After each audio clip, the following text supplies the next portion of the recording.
আপনি যদি আগামী 21 দিনের মধ্যে আপনার প্লেটলেট বাড়াতে চান, তাহলে এই 3 ধরনের ফল খাওয়া শুরু করুন।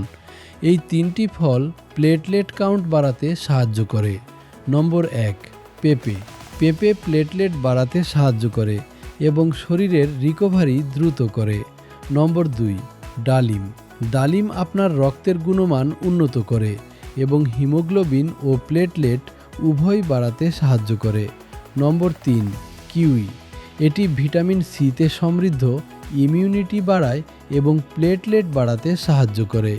এই ফলগুলো প্রতিদিন আপনার ডায়েটে রাখুন, বিশেষ করে সকালে বা মিড মিল হিসেবে।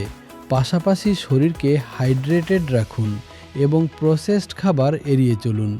যদি আপনি প্রাকৃতিকভাবে আপনার প্লেটলেট বাড়াতে চান, তাহলে কমেন্ট করুন প্লেটলেটস। আমি আপনাকে 21 দিনের ডায়েট প্ল্যান ডিএমএ শেয়ার করব।